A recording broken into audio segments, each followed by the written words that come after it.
So this is a Demonology talk. Welcome everyone.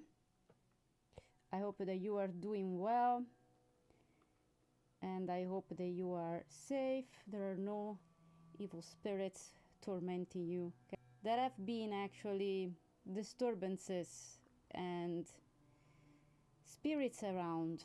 I mean, that's how I felt in the most recent weeks. So this video, this live streaming, is an exploration of demonology. Obviously would be not the whole topic, you know, it would be a short exploration of especially 11, okay, in particular 11 type of demons that you may be aware of, you may have encountered, or you may know, or you may not know. And this is an expanded exploration that integrates psychological, mythological, and biblical demons.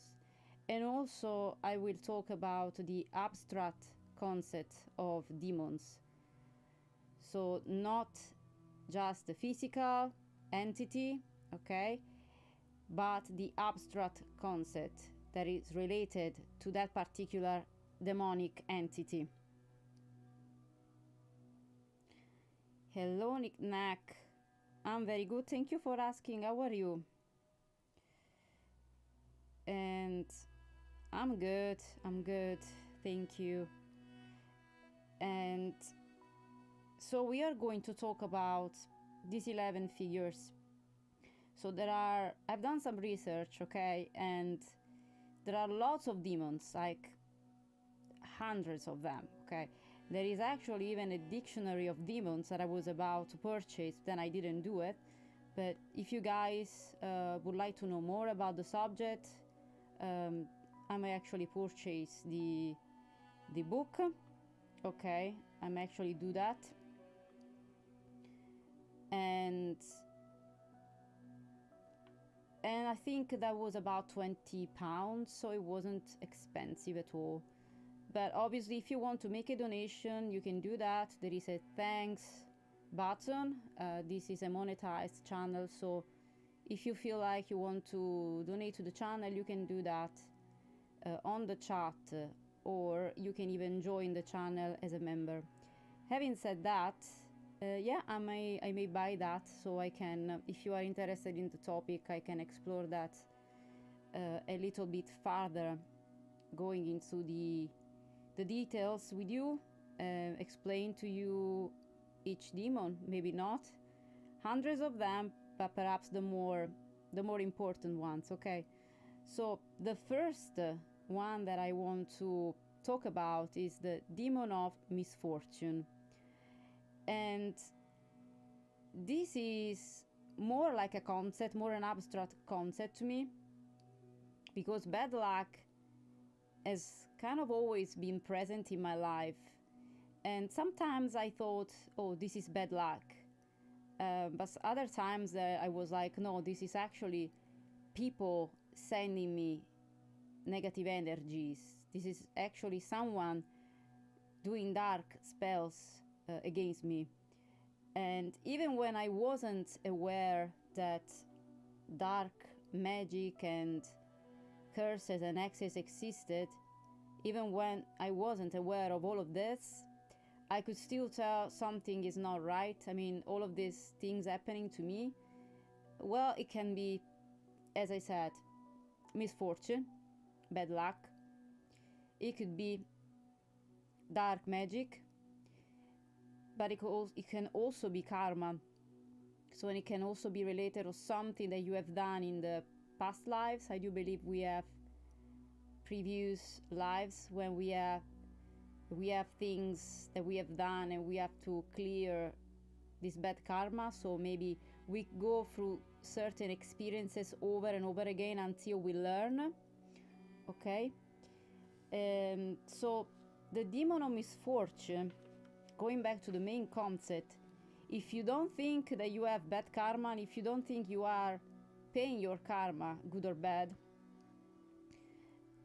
it could be an influence around you, a negative influence that can bring bad luck, hardships, conflict, unpredictable, very catastrophic events that happen, and is chaos, is uncontrollable, and sometimes it's fate. Okay, sometimes we cannot stop it, and this misfortune, okay, this concept of misfortune can be related, can be connected to a biblical figure that is Satan, and obviously Satan is very well known as a being of temptation, but also misfortune. So it could be related to that. It could be also related, connected to a figure called Loki, who is an entity, a trickster that causes chaos, and is from the Norse mythology. And in Norse mythology, Loki was a shapeshifter and an entity that is able to transform and become something else, okay, always something new. So you wouldn't be able to tell the difference, you know, you wouldn't be able to recognize this entity because it was taking always different forms. So Loki is also another entity associated with misfortune, and also this Loki was both parents were giants, so it was also described as a giant. Is a very also another thing that you may find interesting. And another entity that you might know, I wasn't aware of this one, and is from the Buddhist tradition, and is called Mara, and is the spirit of temptation and misfortune. And finally, I wanted to share with you something that might be useful, okay? Going back to the Norse tradition, there are runes that are very popular, that have been used for predict the future. So like cartomancy, there are runes that can be cast, and once you cast them, you are able to tell what's going on in your present or near future. But also some runes can be used for protection, and there is one in particular that you can use to protect yourself from evil, and I have done a small ritual for myself, and it seemed to be helpful with this rune, and I would like to share it with you. So it is actually a combination of two runes, this symbol. Algae rune with the Othala rune, and you can draw this symbol, okay? You can draw this symbol, and you can have a small card with you all the time in the wallet. You can wear it as a necklace, but obviously you need to make sure that it doesn't get wet. Or you can, maybe it's better if you do both things. You can draw the symbol on yourself, as I have done, like this. So this symbol is very, very useful for protection. I have it also on my phone here. So this is the symbol. Hope that you can see it well without the reflection. But obviously, if you are interested, you can comment, and if you give me your email in the comments, I can send you this symbol. You know, I can draw it for you, I can scan it, whatever. If you are interested, obviously you need to leave your email in the comment section, because otherwise I wouldn't know how to contact you. Okay, so this is a very helpful protection ritual that you can do. It's very easy. As I said, I can write it down for you. There is no cost, don't worry, I'm not gonna charge you for that. Then second demon that I want to talk about is the vampire demon, okay, that is sucking your energy. So these are called vampires, okay, we call them vampires, and these are entities that are capable of draining us and sucking all our energy, and we may feel depleted, we may feel that we don't have any force, any energy, any motivation, or even feel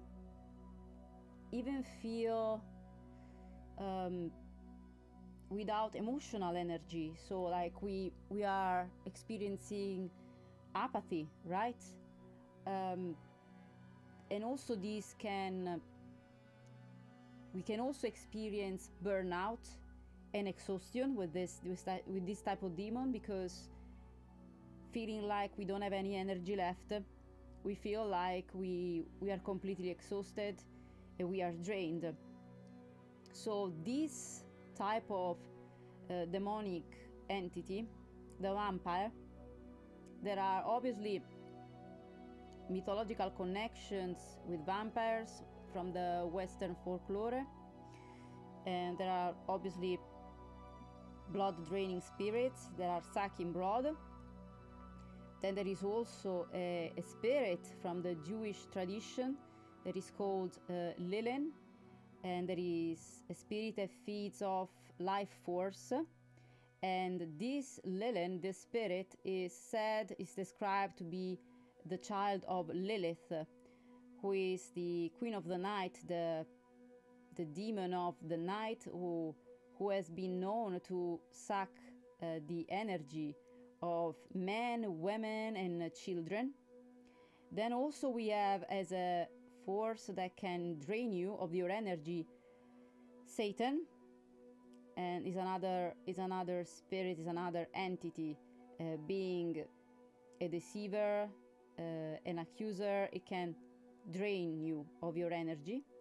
And another very important entity that is that appears in the Bible, so it's a biblical demon, it's a biblical entity, is the Leviathan spirit. And Leviathan spirit that appears in the Bible in Job 41 is symbolizing chaos, and sometimes it's said also to be connected with the metaphorically speaking, with draining the energy of their victim, of the human beings.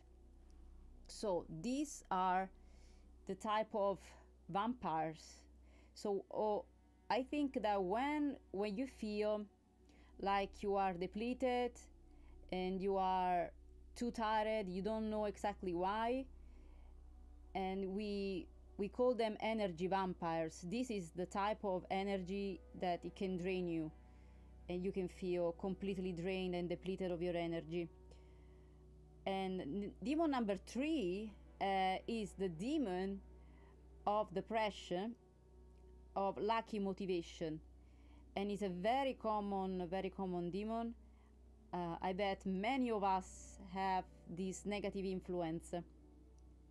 So obviously, as an abstract concept, the demon of depression is an entity, a force that causes apathy, that causes a sense of hopelessness, a disconnection from reality, even a disconnection from life and from your own purpose.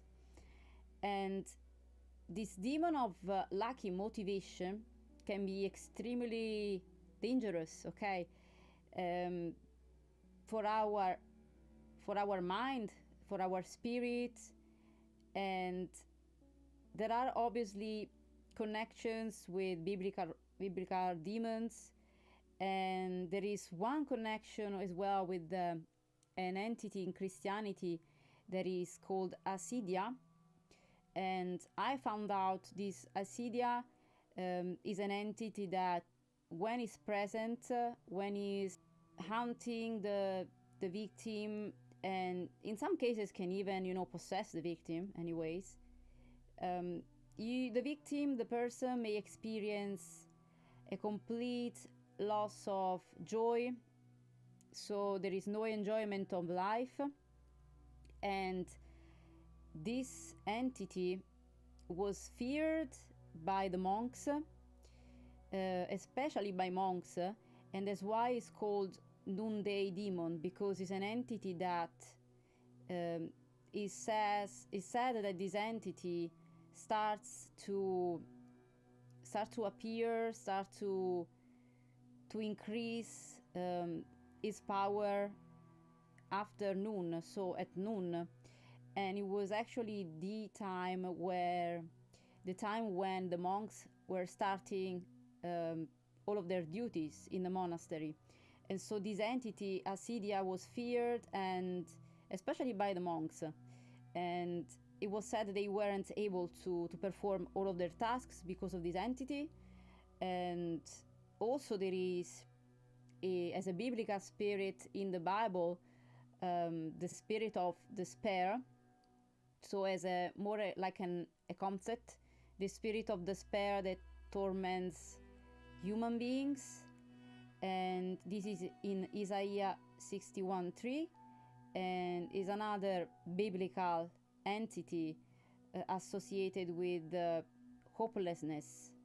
Then number 4 is the demon of jealousy, and this demon can be very, very it can bring a lot of destruction in our lives, because it's a demon that literally, from my experience, from what I've seen, it can affect and infect many human beings, and these human beings starts to behave.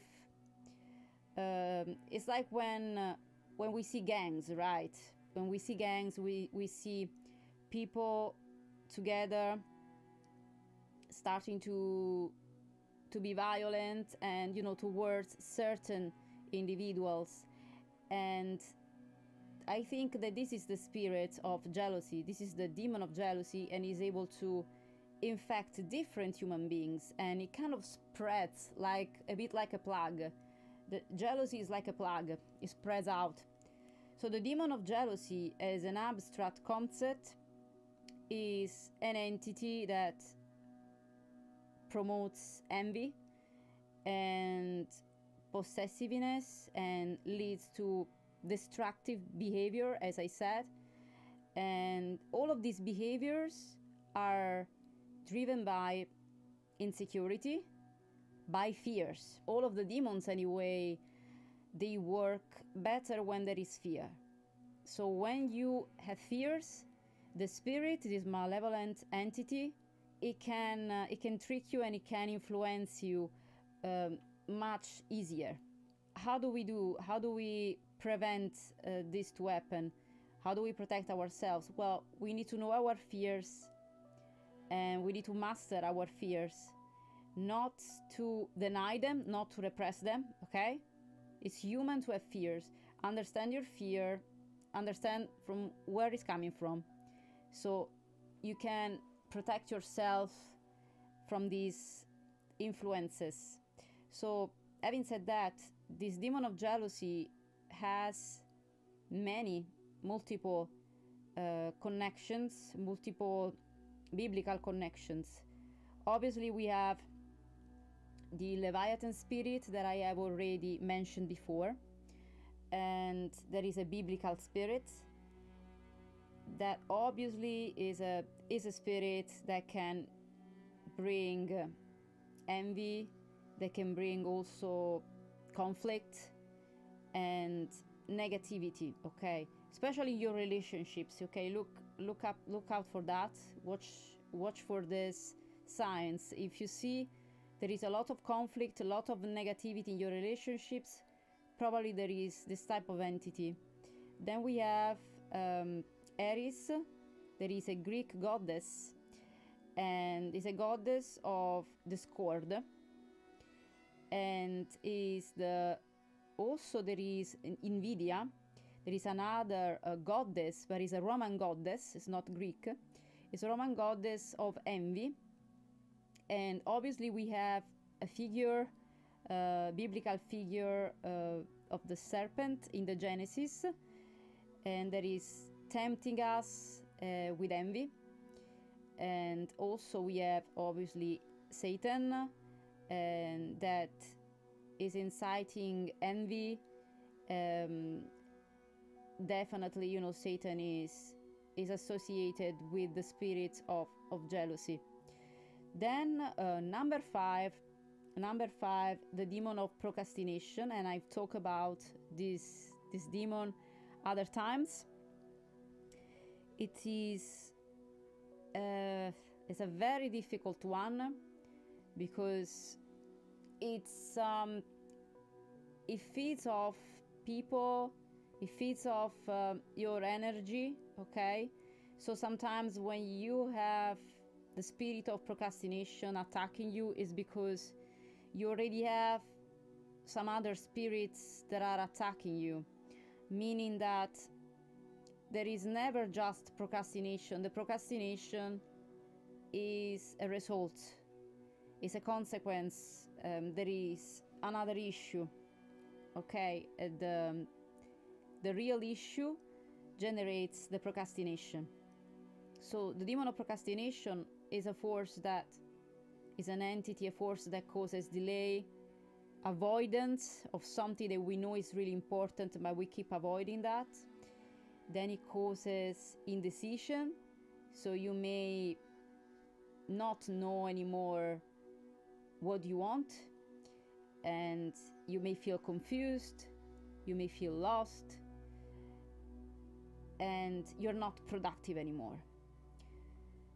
In mythology, and as a biblical connection, we have Acedia in the Christian tradition, which is a spirit of avoidance and spirit of sloth. Obviously, we have Satan, again, an entity that obviously drives us almost insane with the obsession and the constant desire for perfection, and without following the flow. So is the opposite of being in the flow, and this leads to anxiety and almost paralysis. Then we have another demon, which is Belphegor. Belphegor is an entity that seduces people by proposing them incredible riches, and telling humans that they will be rich, they will be wealthy, but obviously is a trick, it's a lie. And some say that is the demon of sloth, others say it's the demon of gluttony. So there are obviously different opinions regarding this, but in my opinion, Belphegor can be associated with the demon of the spirit of procrastination, because obviously it leads us, it influences us to delay, to avoid, and it confuses as well. It confuses by by promising riches and wealth, and obviously something that it never happens. So you tend to do something and you're obsessed with something, hoping that if you do it just a little bit better, then with little bit better, it will be, perfect, and then you will get all of these riches, all of this wealth, but it's all a lie. and also there is the loss of the creation and just the spontaneity of creating something just for the beauty of creating something. And also we have the symbols of fate. So the fates are also associated with the sense of futility that leads to procrastination. So the 3 fates, there were 3 sisters. Then we have as well, I said Acedia, yes. So these are the 3 spirits, the spirits that are connected with procrastination. My advice to you, because I suffered, it's not a disease, but let's just say that I experienced procrastination many times, and I still deal with that because I also deal with the demon of perfectionism, okay, which is the one that it comes after this one. So they are linked, okay, there is a connection. My advice to you, I know that it's hard, but try to focus on the big picture. And even when you are obsessed with something, which is not always bad, okay, being obsessed with something, especially if it's something that you really care about. Sometimes obsession can be good, okay, but don't think that your worth is linked to that, meaning that if the result is not exactly what you pictured in your mind, okay, it doesn't mean anything. It doesn't mean that you are not you're worthless. It doesn't mean that what you have to share is not important. It doesn't mean anything. It's just we are human beings. We have our limits. So it's something that you have to come to this conclusion, and you have to accept it, obviously. And doesn't mean that we can't strive for perfectionism. You know, it doesn't mean that we don't have to strive and we don't have to aim for that. It just means that we are aware that we are humans, so we have limits, and so you can still have respect for yourself, and you can still feel worthy even though things haven't worked out exactly as you want them to work out. And I hope that this helps. The next one is the Demon of Perfection, which is, I think, the worst on the list, at least from my perspective. Okay, maybe because I have such a hard time with that. So as an abstract concept, the Demon of Perfection is an entity driving obsession and flawlessness, leading to anxiety and paralysis. And obviously this is an abstract concept, but I think that this relates also to the real entities, okay, the biblical demons, and also the mythological figures. So for example, we have Nemesis, that is from the Greek tradition, that is linked, is related to justice, retribution. And we have, as a biblical figure, Lucifer. Lucifer, it was the demon, the figure, the entity of pride, okay? So that was his sin, desire to be perfect, desire to be even better than God. So this is also another entity, Lucifer, linked with the demon of perfection. And then we have another one, a very interesting one. I don't know if you have ever heard of this. Let me know in the comments, okay? Arachne, from the Greek tradition, and that is depicted, you know, in many imagery. You can find it online, with this huge, like, spider. It's like a very huge, big spider, and it's embodying obsession with mastery and perfection, because Arachne took part in this contest with Athena, and she was so obsessed and she was so full of herself that she upset Athena and all the gods because she believed she was better than the gods. And she, in this competition, she was actually better than Athena, and that's why she was punished. She was turned into this in this giant spider, and so her work of art during the competition was perfect, obviously, but also this led her to obviously the punishment, because she wanted to be better than the gods, almost not human. So this is the demon of perfection. How do we deal with that? I don't know, honestly. I don't know. It's hard. I think we sometimes we can achieve what we have in our mind, not just because of our efforts, but because of something spiritual that happens, and maybe, you know, all the circumstances are favorable, and obviously we need to put some effort in what we do. But I think that other times we can't be perfect, and we need to accept that. And even if it's really hard, it's just something that we need to accept until we are on this earth, until, you know, the day we die is going to be like this.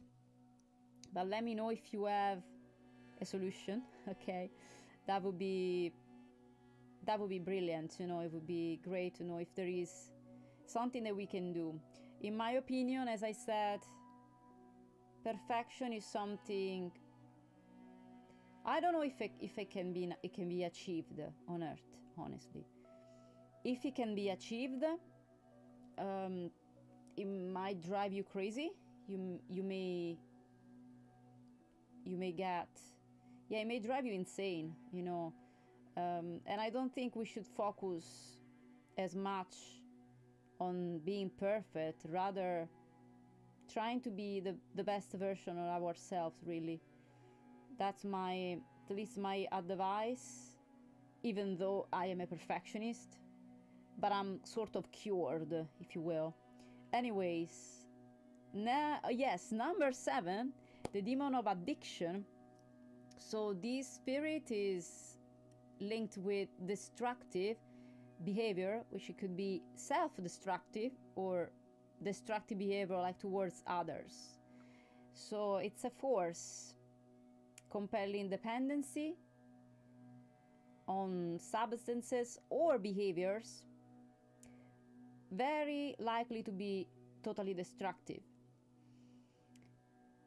When we are addicted to something, someone, or we keep repeating certain types of behaviors, this is the demon of addiction.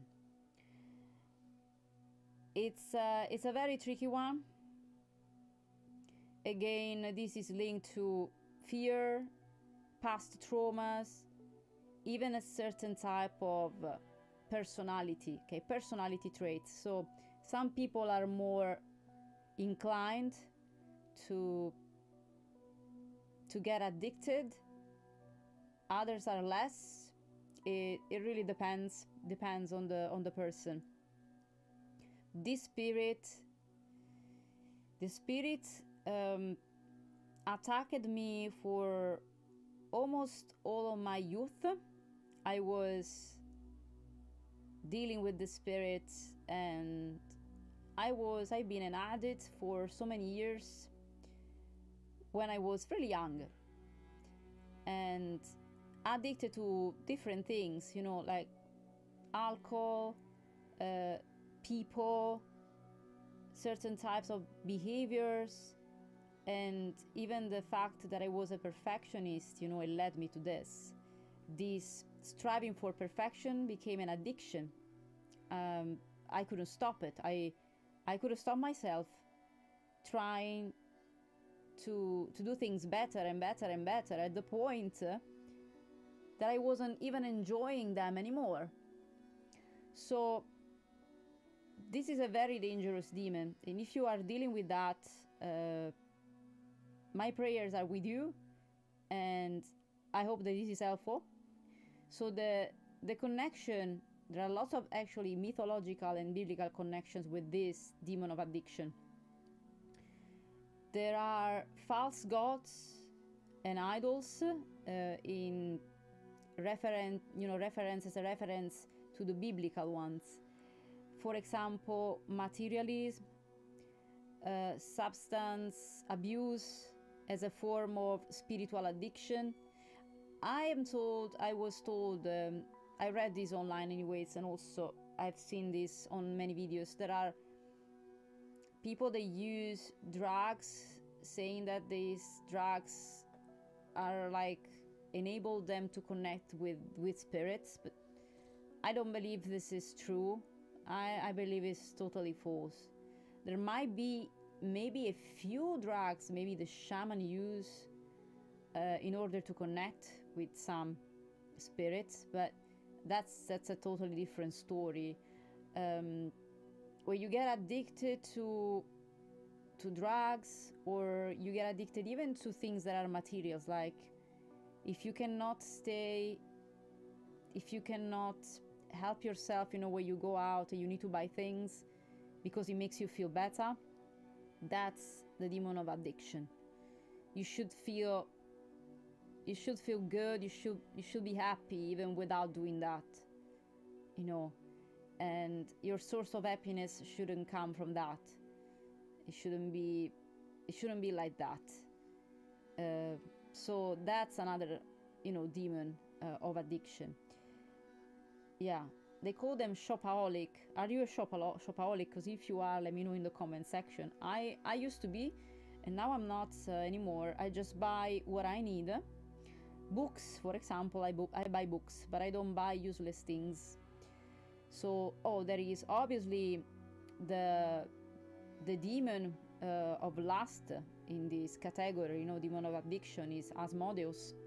Asmodeus is the demon of lust and is a biblical figure, and I talked about him in a previous video. So if you are wanting to know more about that, I will leave a link in the description box for you guys, so you can check out this other video that I've done.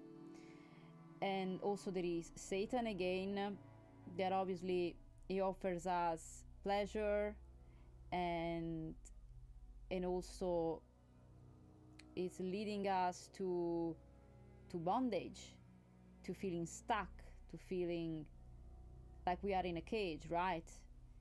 We cannot function without determinate things, or we cannot exist even without certain people around us. And also there are other two entities, Psyche and Eros, and this is obsession with love. So being obsessed with love or sex. And then there is number 8, the demon of possession. And possession meaning possessing humans, okay? So we are talking about entities that are possessing spirits, entities that are possessing human beings, okay? So as an abstract concept, this entity is an entity or a spirit that is influencing a person's mind and body, taking control over this person's mind and body, and very often this person completely loses control. There are several reports of possessions, several that have been recorded during the years by the church, not just the church, many cases of possession. And sometimes there is a particular demon that is possessing you. Sometimes there are several demons that can possess you. And that is where it gets really scary. And in these cases, in the worst cases, an exorcism might be required, always carried done by a professional, okay, by an expert. In the mythological and biblical connections, we find the Legion. Legion is present in Mark 5, 1 and Mark 1:13, I think. And there are biblical examples of this demonic possession done by this legion, which was a group of demons, so a legion of demons who were possessing humans. Then we have demons in general and Satan as well. There are biblical entities inhabiting and influencing, manipulating humans. And also there is another entity called Pazazu. Let me know if you have ever heard of this entity, because it's the first time. Pazazu is a Mesopotamian demon associated with possessions and storms. And there are many entities. These entities, usually when we have such a bad case of possession, it's very important to know all the names. You need to know all the names of the entities to be able to remove them from the subject. So if you feel like you are possessed, or you think that someone else close to you is possessed, or there are, cases of very bad influence where you think someone close to you is demonic, always perform a ritual protection for your house, for yourself. As I said in the beginning, draw a rune of protection, as I showed you before, that I have on my arm here. Show you again. And this is very important for your protection. Then, number 9, we have the demon of sex. The demon of sex. It's an abstract concept. The demon of sex is an entity influencing sexual desire. It can create obsession or excess, and it can lead to moral or personal conflict, and in the worst cases it can even lead to death. So the demon of sex is a very powerful one. We have Asmodeus, there is the demon of lust. We have Lilith, there is the queen of the night, the demon that has tormented many women and men and seducing them, especially during the night. That's why she was called the demon, the queen of the night. And we have mythological and biblical connections. We have lust, Greek or Roman, that is personified as gods like Eros or Cupid. And again, we have lust as a biblical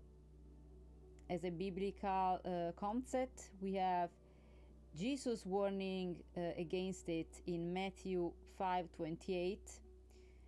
So again, we have Asmodeus, the demon of lust, as I said, and we have demonic temptation.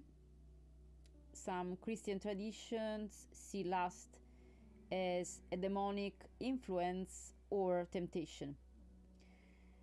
Finally, we have other two demons, the last ones. So number 10, we have the demon of gluttony, which is when you are eating too much, or you are eating poorly, or you are not eating at all, and is another entity that